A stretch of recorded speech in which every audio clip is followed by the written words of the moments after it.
Хайырлы иртә, эфирда Татарстан яңалыклары студияда Гүлназ Ибрахимова. Җәйнең беренче ае тәмамланырга да берничә көн калып бара. Бүген урыны белән бераз яңгыр явуы ихтимал, җил төньяктан секундына 11 метрга кадәр. Көндез һава температурасы 23 градус жылы булуы көтелә. Магнит кыры тотрыксыз булыр дип фаразлана.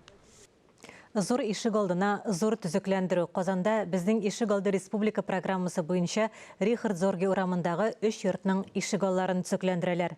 Биредә балалар һәм спорт мәйданчыклары, скамьялар һәм өстәл уеннары өчен җайланмалар барлыкка киләчәк. Бер йортның фасады да үзгәрә. Аны гаилә темасына бәйләп бизәячәкләр. Быел 454 ишек алдын ремонтлау каралган.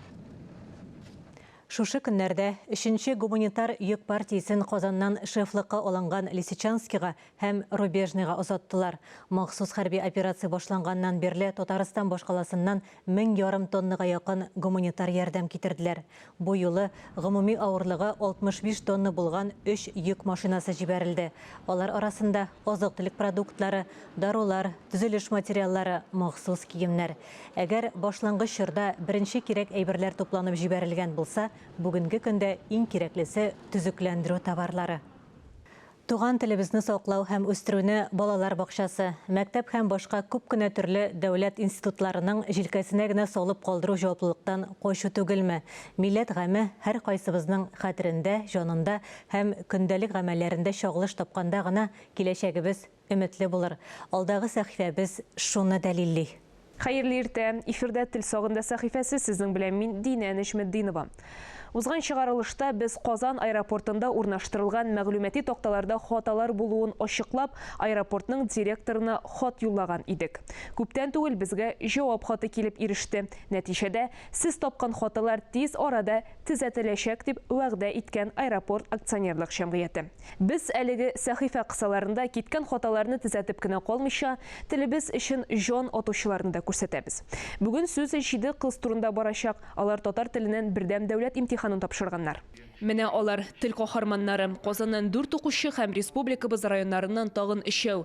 23 май көне иң беренчеләрдән булып ана телебездән бердәм дәүләт имтиханын тапшыручылар. Шәһәр җирлегендә рус телле җирлектә туып, үсеп, сөйләшеп, телне саклап калырга шундый омтылыш белән яшәүче хәзерге вакытта фәлсәфи яктан фикерләре булган кызларның киләчәге әлбәттә гаилә ягыннан да яхшы булыр дип өметләнәбез. Республика дәүләт советы рәисе урынбасары Марат Әхмәтов аларны рәхмәтен белдерергә, аралашырга һәм киләчәккә планнарын белешергә дип үзенә чакырды. Шулай ук биредә татар телен тапшырган укучыларга югары уку йортына кергәндә өстәмә баллар өстәү турында фикер алышу да булды. Югары уку йортларындагы аларның төрле кызыксындыру чаралары аша 10 балл бирә торган шушы өстәмә балл эченә ничектер инде республикабызда татар тел республикада татар теленең киләчәге турында кайгыртабыз икән. Әлбәттә, бу мәсьәләнең чишелешенә без эзләргә тиеш. Без ул проблеманы ишеттек һәм ул һичшиксез киләчәктә менә нәкъ татар теленнән дәүләт имтиханы сайлау өчен бик күп балаларыбызга безнең хәтта стимул да булырга мөмкин. Яшерен батырын түгел, 2017 елдан башлап мәктәпләрдә татар теле әти-әниләрнең гаризалары нигезендә укытыла башлады. Шундый замана катлаулыкларына да карамастан милләтебезнең 7 баласы батырчылык итеп татар теленнән имтихан бирергә уйлаган. Алай гына да түгел, алар алга таба үзләрен ана телебезгә хезмәт итүгә багышларга ниятләгәннәр.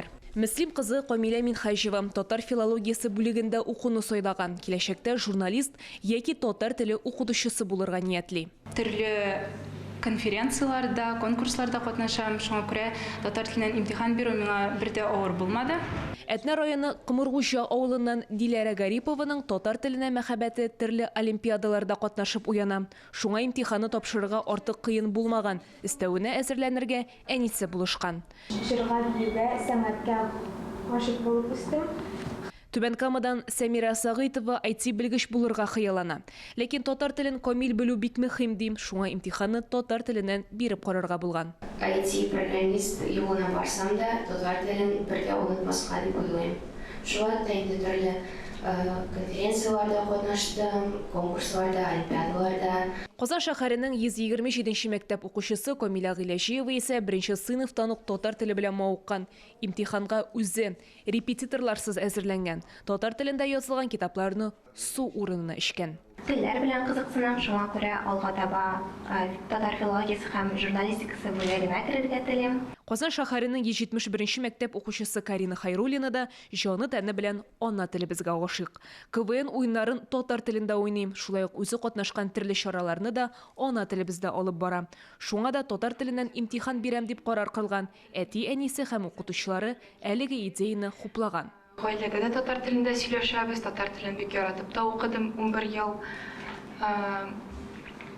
Бүтән татар теле булган чараларда мәктәптә катнашып, театр, биюләр. Казан шәһәренең 71-нче мәктәп укучысы Элина Куренщикова укытучым Лилия Альбертовнага рәхмәтлемен ди. Чөнки остазы ярдәмендә Элина татар телен сайлаган. Татар телен 95 балга бирдем һәм аның белән минем КФУның татар-инглиз теле бүлегенә керәсе килә. Казан шәһәре авиатизелеш районының 10-нчы гимназия укучысы Регина Инсапова киләчәктә татар филологы булырга хыяллана. Шуңа татар теленнән имтихан тапшырган. Театр түгәрәгенә йөрим. Татар телен 92 балга бирдем. Башка еллар белән чагыштырсак, 2022 елда татар теленнән бердәм дәүләт имтиханын бер кеше тапшырган.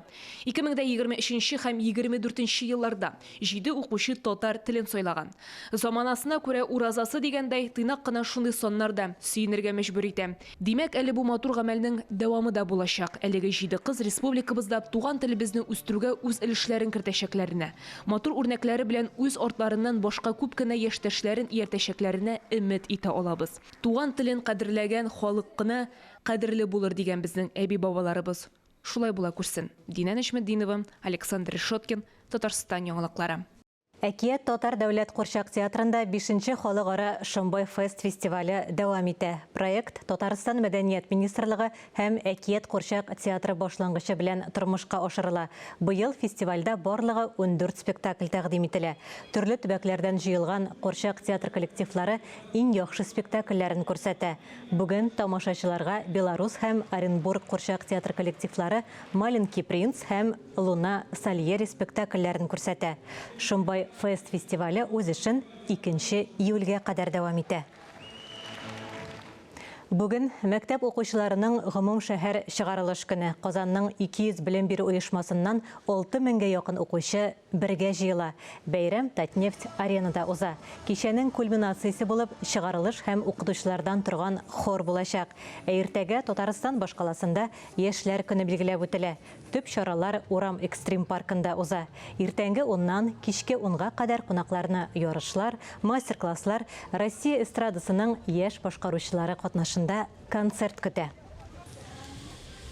Хөрмәтле телевизор караучылар, бу атнага яңалыклар чыгарылышы тәмам. Эфирыбызны хәерле көн Татарстан тапшыруы дәвам итә. Имин уңышлы көннәр телибез.